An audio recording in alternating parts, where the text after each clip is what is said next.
एक ऐसा अनाथ लड़का जो बचपन से ही कंग फू स्कूल में बड़ा हुआ और उसके कंग फू स्कूल के मास्टर का सपना था कि वो एक दिन बहुत बड़ा बास्केटबॉल प्लेयर बनेगा। हालांकि वो कंग फू में बहुत एक्सपर्ट था, लेकिन बास्केटबॉल खेलना उसे बिल्कुल नहीं आता था, इसलिए सब लोग उसका मजाक उड़ाते थे। अब क्या इतना सब झेलने के बाद लड़का आखिरकार अपने मास्टर का सपना पूरा कर पाया? यही हम इस मूवी में देखेंगे। तो चलो घूमते हैं एक दक्ष कंग फू प्लेयर की जिंदगी की कहानी में। तो कहानी शुरू होती है चाइना के एक छोटे से गाँव में, जहाँ हम उस गाँव के एक मैदान को देखते हैं और इस मैदान में गाँव के छोटे छोटे बच्चे साथ में बास्केटबॉल खेल रहे थे। इसी बीच मैदान के पास ही एक जगह पर एक आदमी सो रहा था। थोड़ी देर बाद उसके कान में एक छोटे बच्चे की रोने की आवाज आती है, जिससे उसकी नींद तुरंत टूट जाती है। और जब वह थोड़ी आगे की तरफ देखता है तो उसे वहां एक छोटा बच्चा दिखाई देता है जो एक पुराने टायर में लेटा हुआ खेल रहा था और बच्चे के साथ एक चिट्ठी भी थी। उस छोटे बच्चे को देखकर आदमी को बहुत माया आती है। फिर वह उस बच्चे को लेकर वहां की एक कंग फू स्कूल में चला जाता है, जहां बहुत सारे अनाथ बच्चे भी रहते हैं। असल में ये आदमी बहुत गरीब था, उसका खुद का रहने के लिए कोई जगह नहीं था, इसलिए वो चाहे भी तो बच्चे को अपने साथ नहीं रख सकता था। और इसी वजह से उसने इस बच्चे को वहां की कंग फू स्कूल में ले जाकर छोड़ दिया, क्योंकि उस कंग फू स्कूल के मास्टर के साथ उसका बहुत अच्छा रिश्ता था। आदमी ने तब वहां के मास्टर को पूरी घटना बता दी और उस बच्चे की जिम्मेदारी मास्टर को देकर चला गया। मास्टर को उस बच्चे के साथ एक किताब भी मिली। वो किताब असल में एक कंग फू की किताब थी, इसलिए मास्टर को लगा कि शायद ये बच्चा किसी कंग फू परिवार का ही है। इस घटना के बाद कई साल गुजर गए। समय के साथ वो छोटा बच्चा बड़ा होने लगा। बच्चे का नाम रखा गया फांग। फांग की उम्र अब सिर्फ 5 साल थी। मास्टर फांग को बहुत प्यार और ध्यान से बड़ा कर रहे थे। वह फांग को एक कंग फू मास्टर बनाने के लिए बिल्कुल छोटी उम्र से ही ट्रेनिंग दे रहे थे, क्योंकि फांग में कुछ ऐसी खूबियां थी जिनका सही इस्तेमाल करके फांग एक दिन बहुत बड़ा कंग फू मास्टर बन सकता था। इसके बाद मास्टर फांग से कहते हैं, पृथ्वी पर मेरा आखिरी समय आ गया है। मैं ज्यादा दिन नहीं जिंदा रहूंगा, लेकिन मेरी जिंदगी सार्थक रही। मैंने अपना मकसद पूरा कर लिया। कंग फू मास्टर की सारी ताकत मैं सीख चुका हूँ और मैंने तुम्हें बचपन से ही अपने सारे कौशल सिखा दिए हैं, इसलिए मुझे भरोसा है कि तुम वहाँ उन कौशलों का इस्तेमाल करके एक दिन ये ताकत सीख लोगे। और तुम्हारे जैसे अनाथ बच्चे के लिए ये सबसे ज्यादा जरूरी है। मुझे तुम्हें बीच रास्ते में छोड़ना बहुत मुश्किल हो रहा है, लेकिन मुझे जाना ही होगा। लेकिन फांग की उम्र बहुत कम होने की वजह से मास्टर की बातें उसे ज्यादा समझ में नहीं आती। इस बीच मास्टर अपनी कंग फू पावर का इस्तेमाल करके खुद को तुरंत बर्फ में बदल देता है और वहीं पर उसकी मौत हो जाती है। ये देखकर फांग चिल्लाता हुआ दौड़कर मास्टर के पास जाता है और मदद के लिए जोर जोर से चिल्लाने लगता है, लेकिन अफसोस वहां कोई नहीं था। इसी तरह उस दिन मास्टर का निधन हो जाता है।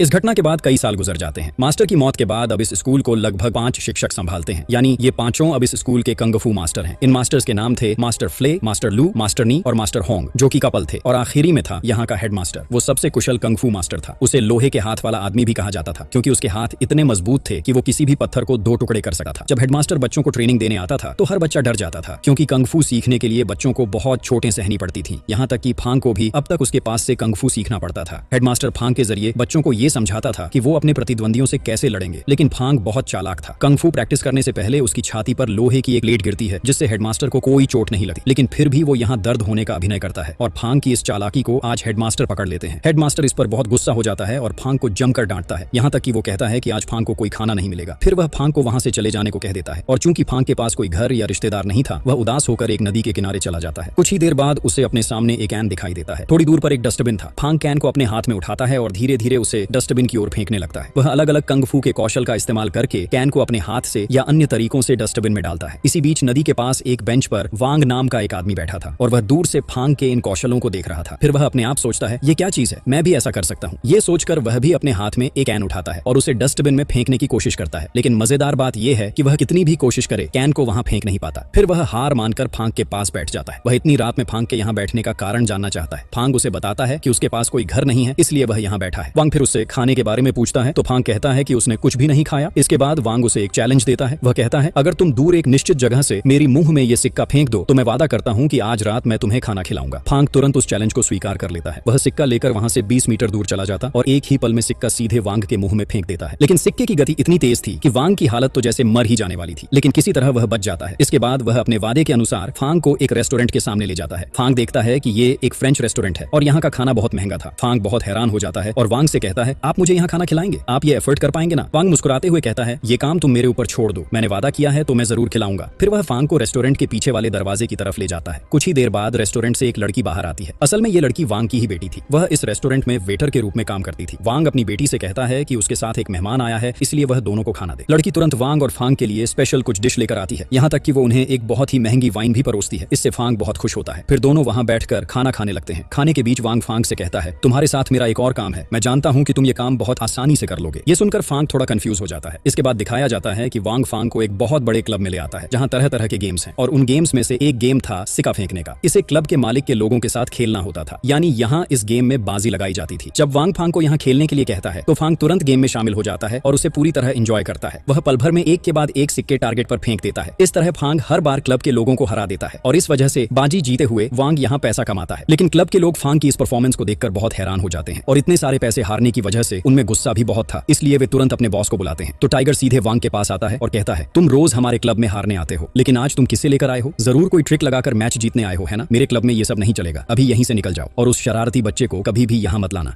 वांग फांग को लेकर वहां से जाना चाहता था, लेकिन फांग चुपचाप बैठकर आइसक्रीम खा रहा था, इसलिए वह जाने को तैयार नहीं था। इस पर टाइगर और उसके लोग फांग को गालियां देने लगते हैं। फांग को इसका बहुत गुस्सा आता है और दोनों के बीच लड़ाई शुरू हो जाती है। लेकिन फांग बचपन से ही कंगफू सीख रहा था और उसकी कंगफू स्किल्स भी बहुत अच्छी थी, इसलिए टाइगर और उसके लोग किसी भी हालत में फांग का मुकाबला नहीं कर पाते। इस बीच फांग इतनी ताकत से मार रहा था कि टाइगर और उसके लोग पूरी तरह परेशान हो गए। कुछ ही देर में क्लब का सारा सामान टूट फूट कर बर्बाद हो गया।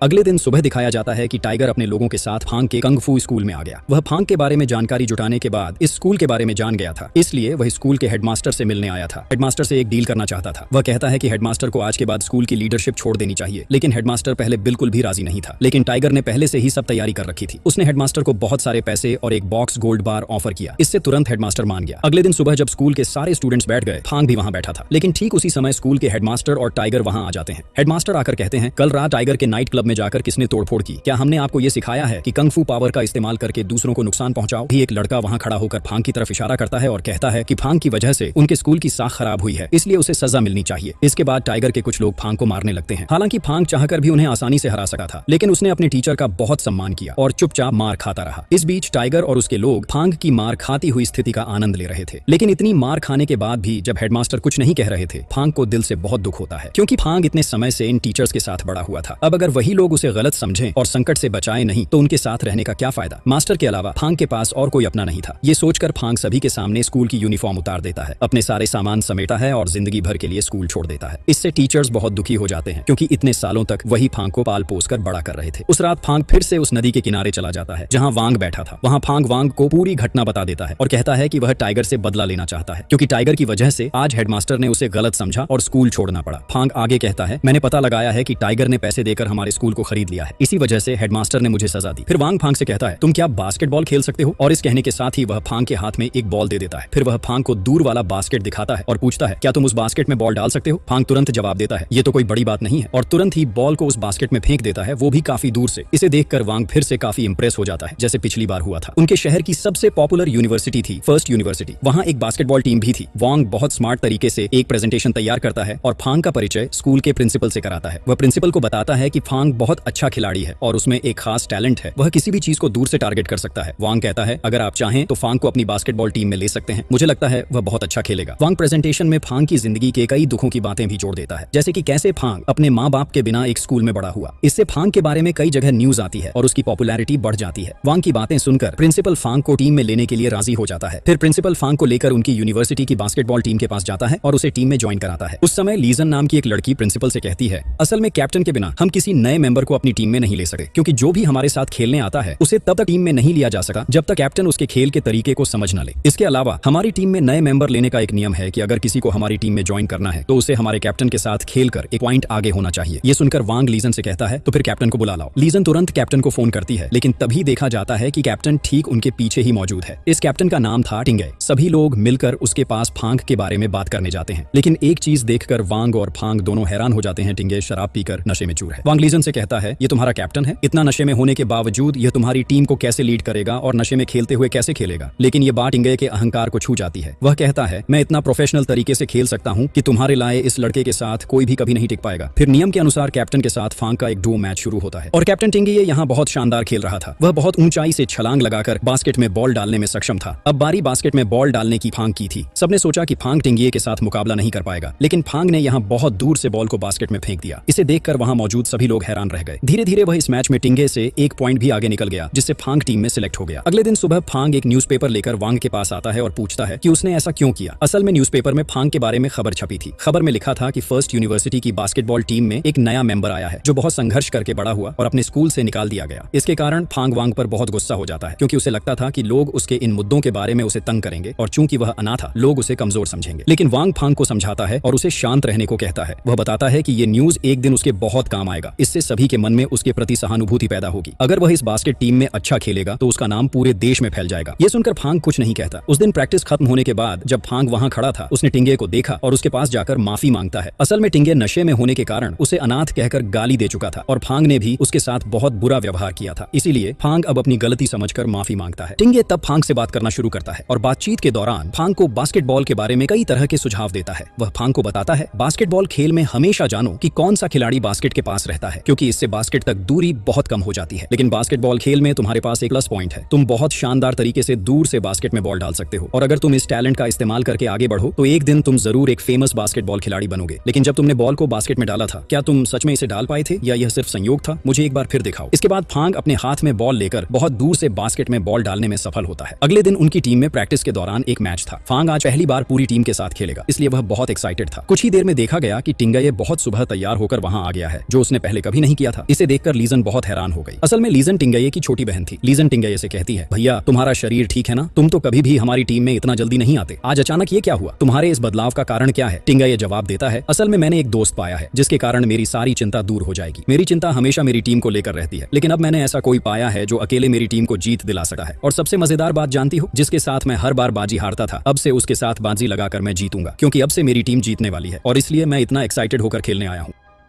कुछ ही देर बाद वहां जिन नाम का एक लड़का आता है। उसके अंदाज से लगता है जैसे वह कोई सेलिब्रिटी हो, यहाँ तक कि बहुत से लोग उससे ऑटोग्राफ मांग रहे थे। असल में जिन फर्स्ट यूनिवर्सिटी का बहुत पॉपुलर खिलाड़ी था, उसने अपनी परफॉर्मेंस से पूरे देश में नाम कमा लिया था। अब लीजन फांग को जिनसे मिलवाने ले जाती है। जब फांग अपना नाम बताने ही वाला था, जिन उससे कहता है, तुम्हें अपना परिचय देने की जरूरत नहीं, मैंने तुम्हारे बारे में सुना है कि तुम बहुत अच्छा खेलते हो, लेकिन बास्केटबॉल में नए हो, इसलिए शायद तुम्हें नियम कायदे ठीक से नहीं पता। कोई बात नहीं, हम सब मिलकर एक बहुत मजबूत टीम बनाएंगे और अपनी पूरी टीम के साथ बहुत आगे बढ़ेंगे। फांग पूछता है, क्या मैं सच में अच्छा खेल पाऊंगा? जिन जवाब देता है, हाँ बिल्कुल कर पाओगे, लेकिन पहले तुम्हें बास्केटबॉल के बेसिक चीजें सीखनी होंगी, इसलिए पहले अपनी ट्रेनिंग अच्छे से पूरी करो, तभी पता चलेगा कि तुम कितना अच्छा खेल सकते हो। लेकिन ठीक उसी समय वांग वहां आ जाता है। वांग जिनसे कहता है, अगर तुम चाहो तो पहले फांग का खेल देख सकते हो, इससे तुम्हें पता चलेगा कि वह कितना अच्छा खेल सकता है, तुम उसे एक बार मौका देकर देख सकते हो। इस तरह कुछ दिन बीत जाते हैं और आज उनकी यूनिवर्सिटी का इस साल का पहला मैच था। सभी लोग एक साथ खेल रहे थे, लेकिन फांग को बैकअप प्लेयर के रूप में रखा गया था। सबका मानना था कि फांग बास्केटबॉल के नियम कायदे नहीं जानता, इसलिए वह काफी समय तक बस बैठकर खेल देखता रहा और उसे खेलने का कोई मौका नहीं दिया गया। लेकिन वांग दिल से चाहता था कि फांग को भी मौका मिले। ब्रेक के समय देखा गया कि उनकी टीम का कैप्टन टिंगे बहुत ज्यादा थक चुका था। वांग तुरंत टिंगे से कहता है, ऐसे खेलते रहोगे तो तुम मैच हार जाओगे, इसलिए अपनी जगह फांग को एक बार मौका देकर देखो। ये सुनकर फांग को अब मैच में खेलने का मौका दिया जाता है। जब खेल फिर से शुरू होता है तो विपक्षी टीम के खिलाड़ी फांग को हराने के लिए पूरी कोशिश करने लगते हैं। इससे वांग और बाकी सभी काफी परेशान हो जाते हैं। लेकिन जब उनकी टीम बिल्कुल हारने ही वाली थी, तभी फांग में आत्मविश्वास आ जाता है। वह दूर से लगातार एक एक पॉइंट करना शुरू कर देता है। इसके चलते उनकी टीम आज जीत जाती है। इसके बाद फांग और भी अच्छे से ट्रेनिंग लेने लगता है। वह दिन रात बस बास्केटबॉल प्रैक्टिस करता रहता है ताकि आगे और बेहतर प्रदर्शन कर सके। उसे प्रैक्टिस में मदद कर रही थी लीजन। धीरे धीरे देखा जाता है कि फांग को लीजन पसंद आने लगी है। असल में फांग ने पहली बार लीजन को तब देखा था जब वह साइकिल चलाते हुए यूनिवर्सिटी के सामने से गुजर रहा था। पहली ही नजर में उसे लीजन बहुत अच्छी लगने लगी थी। एक दिन रिहर्सल के दौरान फांग स्टूडियो रूम में चला जाता है। वहां जाकर वह अपने कई सारे फनी फोटो क्लिक करता है और फिर उन तस्वीरों से एक एल्बम बनाकर लीजन को गिफ्ट कर देता है। लीजन उस एल्बम को पाकर बहुत खुश हो जाती है। धीरे धीरे लीजन के दिल में भी फांग के लिए फीलिंग्स बनने लगती हैं। फिर एक दिन रिहर्सल के दौरान फांग उनके कैप्टन टिंगे के पास जाता है और कहता है, मैं तो बहुत प्रैक्टिस कर रहा हूँ, अब मैं चाहता हूँ कि तुम मुझे स्लैम डंक सिखाओ। लेकिन टिंगे को लगता है कि फांग अभी स्लैम डंक सीखने के काबिल स्थिति में नहीं है, इसलिए वह वहां से उठकर चला जाता है। असल में स्लैम डंक बास्केटबॉल खेल का सबसे मुश्किल स्टेप था, इसलिए टिंगे को लगता है कि नए खिलाड़ी के तौर पर फांग इसे नहीं कर पाएगा। इससे फांग का मन बहुत दुखी होता है। वह फैसला करता है कि वह अकेले ही स्लैम डंक सीखने की कोशिश करेगा। रात के समय जब बास्केटबॉल स्टेडियम पूरी तरह खाली होता है, फांग वहीं अकेला प्रैक्टिस करने लगता है। फांग सीधे बास्केट के सामने चला जाता है। वह बहुत ऊंचाई से छलांग लगाकर बॉल को बास्केट में डालने की कोशिश करता है। पहले तो वह सामान्य तरीके से इतनी ऊंचाई तक कूद नहीं पा रहा था, लेकिन उसने अपनी कुंग-फू स्किल्स का इस्तेमाल किया और देखा कि वह बास्केट से काफी ऊपर पहुंच गया, जिसकी वजह से बॉल को बास्केट में डालते समय वह जमीन पर गिर गया। लेकिन इसके बावजूद वह अपनी कोशिश जारी रखता है। कुछ दिन बाद उनकी यूनिवर्सिटी का दूसरा मैच शुरू होता है। मैच शुरू होने से पहले विपक्षी टीम का एक खिलाड़ी फांग के सामने आता है और उससे मजाक करता है। वह कहता है कि फांग एक अनाथ लड़का है और क्लब में तोड़फोड़ करने के कारण उसे अपने स्कूल से भी निकाल दिया गया। असल में वह फांग का खेल बिगाड़ना चाहता था और उसका फोकस तोड़ना चाहता था, लेकिन फांग उसे कुछ भी जवाब नहीं देता। कुछ ही देर में उनका मैच शुरू होता है। जैसे ही रेफरी आखिरी बॉल को ऊपर फेंकता है, फांग गुस्से और जोश में तुरंत बॉल को पंच करता है। बॉल सीधे जिन के पास चली जाती है और मौके का फायदा उठाकर जिन बॉल को बास्केट में डाल देता है। इसके बाद फांग लगातार पॉइंट करना शुरू कर देता है। वह आज इतनी शानदार खेल रहा था कि सब लोग हैरान रह गए, यहाँ तक कि वही लड़का भी जो कुछ देर पहले फांग का मजाक उड़ा रहा था वह भी चौंक गया। धीरे धीरे खेल का आखिरी राउंड आता है। फांग स्लैम डंक करने की कोशिश करता है। वह विरोधी टीम के हर खिलाड़ी को पीछे छोड़ते हुए सीधे बास्केट की तरफ बढ़ता है और शानदार तरीके से स्लैम डंक करके बॉल को बास्केट में डाल देता है। यह देखकर सभी चौंक जाते हैं, लेकिन पिछली बार की तरह फांग बहुत ऊंचाई से कूदा था, इसलिए पॉइंट तो हो गया, लेकिन वह बास्केट के स्टैंड से जोर से टकरा जाता है। लेकिन फांग की इस मेहनत की वजह से आज भी उनकी टीम जीत जाती है। सभी लोग फांग की परफॉर्मेंस से बहुत खुश होते हैं। इसके बाद देखा जाता है कि फांग की वजह से उनकी पूरी टीम लगातार कई मैच जीती है। फांग की इतनी शानदार परफॉर्मेंस के कारण न्यूज़पेपर, टीवी चैनल और हर जगह उसके बारे में बात हो रही थी। फांग पूरे देश में फेमस हो जाता है। सभी को लगता था कि जिस लड़के को बास्केटबॉल खेलने का कोई आइडिया भी नहीं था, उसने इतनी कम समय में इतनी बेहतरीन परफॉर्मेंस दी। यह वाकई में बहुत चौंकाने वाली बात थी। फांग की इस सफलता के लिए वांग सभी को लेकर एक पार्टी का आयोजन करता है। इस पार्टी में फर्स्ट यूनिवर्सिटी के सभी खिलाड़ी मिलकर ड्रिंक कर रहे होते हैं। इसी बीच फांग के पास जियांग नाम का एक लड़का आता है और कहता है, तुम तो बहुत अच्छा खेलते हो, लेकिन क्या तुम्हें नहीं लगता कि जिस टीम में तुम हो वह तुम्हारे लिए सही टीम नहीं है? अगर तुम चाहो तो तुम और भी बेहतर टीम में खेल सकते हो। तुम मेरी टीम में आओ, क्योंकि मेरी टीम ही तुम्हारे लिए सही जगह है। इसके बाद जियांग फांग को एक कार्ड देता है और वहां से चला जाता है। असल में जियांग टिंगे को भी अपनी टीम में लेना चाहता था, लेकिन टिंगे वहां इतनी ड्रिंक कर चुका था कि उसका कोई होश नहीं था, इसलिए जियांग वहां से चला जाता है। इधर वही क्लब जहां सब पार्टी कर रहे थे, हम वहां क्लब के मालिक को देखते हैं, यानी वही टाइगर जिसके क्लब में फांग ने तोड़फोड़ की थी। असल में जियांग की टीम टाइगर की टीम में थी, इसलिए वह सीक्रेटली अच्छे खिलाड़ी अपनी टीम में लाना चाहता था, क्योंकि टाइगर की टीम पर बाजी लगाकर वह लाखों रुपए कमाता था। असल में लीजन भी टाइगर के साथ अपनी टीम के साथ बाजी लगाती थी, लेकिन उसकी टीम हार जाने की वजह से उसने बहुत पैसा खो दिया। इसलिए जब उसे फांग मिला तो उसने लीजन से कहा कि फांग की मदद से वह अपनी टीम को जीताकर अपने पैसे वापस लेगा।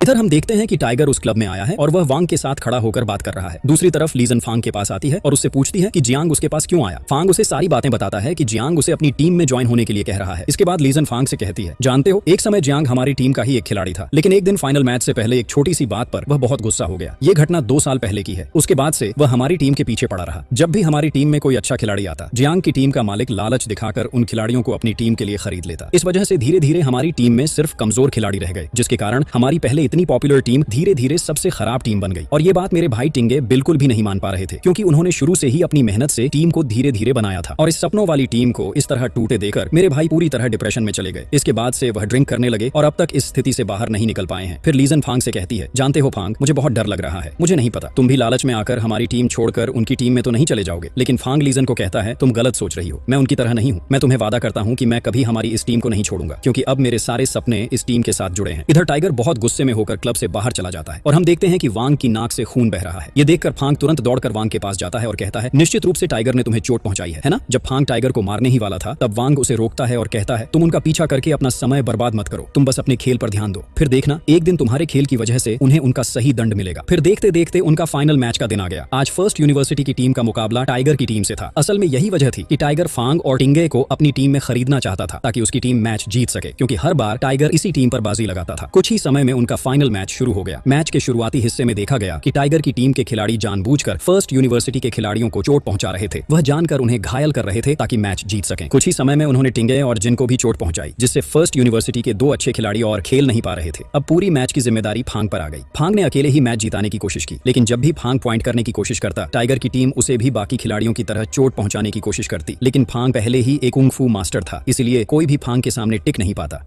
फांग अपनी कुंगफू स्किल्स का इस्तेमाल करके सभी को हरा रहा था। अब फांग अकेले ही अपनी टीम के लिए पॉइंट करना शुरू कर देता, लेकिन टाइगर की टीम पहले ही 18 पॉइंट कर चुकी थी, जो कि उनकी टीम से काफी ज्यादा था। इसलिए फांग पूरी कोशिश कर रहा था कि अपनी टीम को जिता सके। लेकिन जैसे ही फांग वहां अच्छे से खेल रहा था, अचानक किसी ने वहां के पावर सप्लाई को तोड़ दिया, जिससे तुरंत इलेक्ट्रिसिटी चली गई और इस वजह से आज का फाइनल मैच 1 महीने के लिए स्थगित कर दिया गया। वैसे फांग बहुत निराश हो गया, क्योंकि उसने कुछ ही दिनों में बहुत अच्छे से प्रैक्टिस की थी। उस दिन जब फांग वांग के पास बैठा था, उसने वांग को बताया कि फाइनल मैच के समय उसने स्टेडियम में 2 लोगों को देखा। फांग जब अच्छे से खेल रहा था तो वे दोनों खड़े होकर कूद रहे थे और फांग को लग रहा था कि शायद वे दोनों उसके माँ बाप हैं और शायद सीक्रेटली उसका मैच देखने आए थे। फिर ठीक उसी समय वहां जांग आता है, जो फांग को अपनी टीम में लेने का चाहता था। वह फांग को बताता है कि टाइगर ने उसके साथ धोखाधड़ी की है, इसीलिए अब वह फांग की टीम पर $5 मिलियन की बाजी लगाना चाहता है। वह फांग से कहता है, मैं अब तुम्हारी टीम के साथ हूँ, इसलिए मैं चाहता हूँ कि फाइनल मैच तुम्हारी टीम ही जीते, क्योंकि मुझे विश्वास है कि तुम ही मैच जीत सकते हो। इसके बाद फांग फाइनल मैच के लिए खुद को और ज्यादा तैयार करने लगा है। जब वह प्रैक्टिस कर रहा था, तभी उसके स्कूल के टीचर्स उसे देखने वहां आ जाते हैं, क्योंकि फांग के जाने के बाद वे उसे बहुत मिस कर रहे थे। फांग अपने टीचर्स को देकर बहुत खुश हो जाता है। फिर फांग यहाँ अपने चारों टीचर्स से रिक्वेस्ट करता है कि फाइनल मैच में वे चारों उसकी टीम के लिए खेलें, क्योंकि वे सभी कुंग-फू में जितने एक्सपर्ट थे उतने ही बास्केटबॉल में भी एक्सपर्ट थे और अगर वे चाहें तो आसानी से उसकी टीम में खेल सकते थे। लेकिन अब फांग की टीम के सारे खिलाड़ी इंजरीज में हैं, इसलिए फाइनल मैच जीतना उनके लिए बहुत मुश्किल हो गया है। लेकिन टीचर्स फांग से कहते हैं कि उन्हें बहुत अच्छा लगता अगर वे भी उसकी टीम के लिए खेल पाते, लेकिन अब यह उनके लिए पॉसिबल नहीं है। अगर वे फांग की टीम में खेलने आएंगे तो टाइगर उन्हें स्कूल से निकाल देगा और उनकी नौकरी चली जाएगी और उनके पास स्कूल छोड़ने के बाद कहीं रहने की जगह भी नहीं है, इसलिए वे चाहकर भी उसकी टीम में ज्वाइन नहीं हो सकते। लेकिन उन्होंने फांग से प्रॉमिस किया कि भले ही वे उसकी टीम में नहीं खेलेंगे लेकिन उसका खेल जरूर देखने आएंगे। दूसरी तरफ हम लिजेन को देखते हैं। लिजेन अपनी टीम को लेकर बहुत चिंता में थी, क्योंकि उस दिन के मैच में चोट लगने के बाद से टिंगे का हाथ ठीक नहीं हो रहा था। इस समय फांग वहां आता है और लिजेन को सोचने से रोकता है। वह उसे बताता है कि चाहे जैसा भी हो वह इस मैच को जीत कर ही रहेगा। इसके बाद लिजेन फांग से पूछती है, फांग तुम मुझे पसंद करते हो ना, तो फिर तुम मुझे प्रपोज क्यों नहीं करते? ये सुनते ही फांग तुरंत लिजेन को प्रपोज कर देता है। इस तरह से उनकी लव स्टोरी शुरू होती है। फिर देखते देखते फाइनल मैच का दिन आ जाता है, लेकिन आज फांग की टीम के सबसे अच्छे दो खिलाड़ी यानी टिंगे और जीन खेल नहीं पाएंगे, क्योंकि वे दोनों अभी भी इंजरीज में हैं। और मैच शुरू होने से पहले टाइगर कहता है, फर्स्ट यूनिवर्सिटी की टीम तो लंगड़ों की टीम है। मैं तो यही समझ नहीं पा रहा हूँ कि उन्हें किस हिम्मत से हमारे साथ खेलने की हिम्मत हुई। लेकिन ठीक उसी समय स्टेडियम में फांग के चारों टीचर्स प्रवेश करते हैं। असल में वे अब फांग की टीम के लिए खेलेंगे। इससे अगर उनकी नौकरी चली भी जाए तो उन्हें कोई फर्क नहीं पड़ेगा, वे आज फांग के लिए ही लड़ेंगे। फांग अपने टीचर्स को देखकर बहुत खुश हो जाता है। वहीं टाइगर का एक मैनेजर यहाँ रेफरी से कहता है कि ये खेल के नियमों के बाहर है, वे अचानक किसी टीम में इस तरह से शामिल नहीं हो सके। लेकिन रेफरी उन्हें बताता है कि नहीं, वे अचानक नहीं आए हैं, वे पहले ही टीम में अपने नाम दर्ज करवा चुके हैं, इसलिए अब वे फर्स्ट यूनिवर्सिटी के लिए खेल सकते हैं। कुछ ही समय में उनका फाइनल मैच शुरू हो जाता है और चूंकि अब फांग की टीम में चारों कुंग-फू मास्टर्स हैं, इसलिए वे टाइगर की टीम को बुरी तरह से हरा रहे थे। वे एक के बाद एक पॉइंट करते हैं। इस मैच में देखा जाता है कि फांग अब बहुत खूबसूरती से स्लैम डंक भी कर पा रहा है। वो स्लैम डंक के जरिए कई पॉइंट्स कर देता है, लेकिन फाइनल मैच में जो रेफरी था उसे पहले ही टाइगर ने बहुत सारे पैसे देकर खरीद लिया था, इसलिए वह फांग की टीम को हराने के लिए पूरी तरह तैयार था। जब भी फांग की टीम जीतने के रास्ते पर होती तब रेफरी बार बार फांग की टीम को फॉल्ट देता, बिना वजह बार बार सीटी बजाकर उनके खेल की ध्यान भटकाता। यह देखकर एक टीचर एक पिन निकालता है और उस पिन से सीधे रेफरी के गले पर हमला करता, जिससे रेफरी अब वहां सीटी नहीं बजा सकता। इसी बीच टाइगर का मैनेजर एक इशारा करता है और मैदान के बीच में उनके कुछ प्लेयर्स आ जाते हैं और मैच के बीच में ही फांग की टीम के सभी को मारना शुरू कर देते हैं। इस पर टीचर्स बहुत गुस्से में आ जाते हैं और अपनी कुंग-फू पावर का इस्तेमाल करके उनके साथ लड़ाई शुरू कर देते हैं।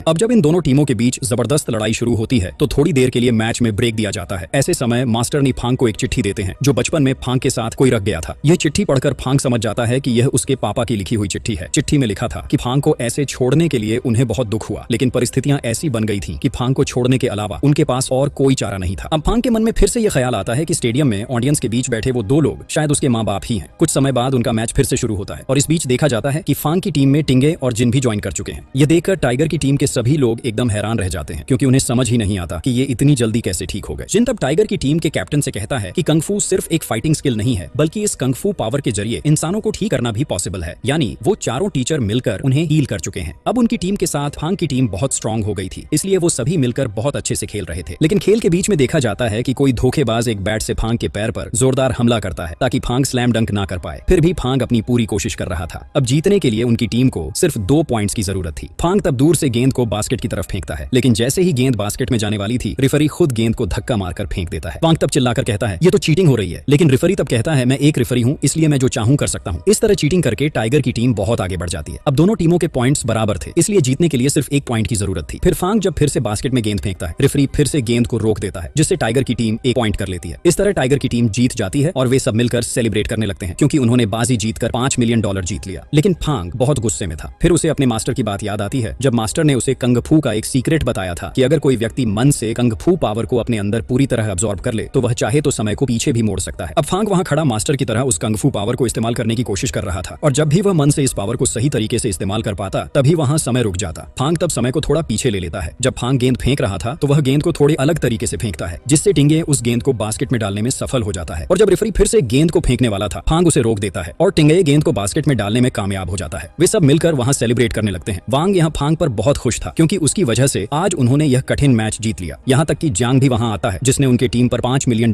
की बाजी लगाई थी, और बाजी जीत जाने की वजह से वह भी सबके साथ सेलिब्रेट कर रहा था। इसी बीच फांग वहां उन 2 लोगों को देखता है जिन्हें वह अपना माँ बाप समझ रहा था, लेकिन देखता है कि वे दोनों दौड़ते हुए जिनके पास आते हैं, असल में वे जिनके माँ बाप थे। यह जानकर फांग का मन बहुत दुखी हो जाता है। इस घटना के बाद कुछ दिन बीत जाते हैं। फांग यहाँ वांग के साथ बैठा था और आज कई लड़कियां उससे ऑटोग्राफ लेने आई थी। असल में फांग अब एक सेलिब्रिटी बन चुका था। तभी वहां एक महिला आती है और फांग को अपने साथ जाने के लिए कहती है। जब फांग और वांग उसके साथ साथ जा रहे थे तब उन्हें पता चलता है कि फांग का पिता जिंदा है और फांग के पिता ने ही फांग को लेकर आने के लिए भेजा था। असल में फांग का पिता उनके देश के सबसे अमीर व्यक्ति थे। यह जानकर वांग बहुत खुश होता है। फिर वह महिला फांग और वांग को उसके पिता के पास ले जाती है। उसके पिता उस लॉकेट को दिखाकर फांग से कहते हैं, यह लॉकेट मैं तुम्हें अपने हाथों से पहनाया था। लेकिन फांग अपने पिता को देखकर बिल्कुल भी खुश नहीं था। फांग यहाँ अपने पिता से पूछता है, क्या मैंने कोई अपराध किया था पापा कि आप मुझे इस तरह छोड़कर चले गए? फांग के पिता उसे बताते हैं, असल में तुम्हारी दादी तुम्हें और तुम्हारी माँ को मार डालना चाहती थी क्योंकि वह तुम्हारी माँ को मेरी पत्नी के रूप में मान नहीं सकती थी। उसने यहाँ तक प्लान किया था कि तुम्हारी माँ को मार डाले, इसलिए ताकि तुम बच जाओ। इस कारण मैं तुम्हें वहाँ छोड़ आया। फिर मैं विदेश चला गया। वहाँ जाकर मैंने केवल तुम्हारे लिए बहुत सारा पैसा कमाया और मैंने अपनी सारी संपत्ति तुम्हारे नाम कर दी। अब ये सब कुछ तुम्हारा है, कृपया मेरे साथ चलो। लेकिन फांग वांग को छोड़कर कहीं भी जाना नहीं चाहता था। फिर भी इतने सालों बाद अपने पिता के अनुरोध को मानने के लिए वह वांग को छोड़कर अपने पिता के साथ चला जाता है। इस घटना के बाद कुछ दिन बीत गए। यहाँ हम वांग को देखते हैं। वांग अपनी बेटी के साथ उदास होकर बैठा है। असल में फांग के जाने के बाद उसे कुछ भी अच्छा नहीं लग रहा था क्योंकि वह फांग को अपने बेटे की तरह प्यार करता था। लेकिन उस दिन के बाद फांग एक दिन भी उसके पास बात करने नहीं आया। तो वांग की बेटी उससे कहती है, पापा आप चाहो तो फांग से मिलने जा सकते हो, आप क्यों ऐसे दुखी हो? वांग तब कहता है, फांग अब नई जिंदगी जी रहा है और अब मेरी तुलना में बहुत ऊंचे स्तर पर है और वह अब एक सेलिब्रिटी है। मैं उसके पास जाकर सिर्फ उसे परेशान नहीं करना चाहता, वह अब बहुत व्यस्त है। उसकी बेटी कहती है, ठीक है, आप सुबह से कुछ भी नहीं खाए, मैं आपके लिए खाना लाती हूँ। और उसी समय वांग के पास जो गिलास रखा था, अचानक उस गिलास में एक सिक्का गिर जाता है। वांग देखता है कि फांग उसके पास मिलने आया है। फांग तब वांग से कहता है, तुम मुझे भूल गए हो ना, एक बार भी मुझे देखने तक नहीं आए। जानो वहाँ रहकर मुझे कितना कष्ट हुआ, इसलिए मैं सब कुछ छोड़कर यहाँ आ गया। मैं अब कभी वहाँ नहीं जाऊंगा। मेरा असली पिता तो तुम हो। तुम मेरे अपने नहीं होते हुए भी मुझे संभाला, मुझे फेमस बास्केटबॉल प्लेयर बनाया। जो मुझे छोड़कर गया वह कभी भी मेरा पिता नहीं हो सका। तुम ही मेरे पिता हो। एक यतीम को ऐसे संभालने के लिए तुम्हारा बहुत बहुत धन्यवाद। वांग तब कहता है, अभी खुद को यतीम मत कहो, मैं तुम्हारा पिता हूँ, तुम मेरे बेटे हो, इसलिए आज से तुम हमेशा मेरे साथ रहोगे। फांग को एक नया जीवन मिल जाता है।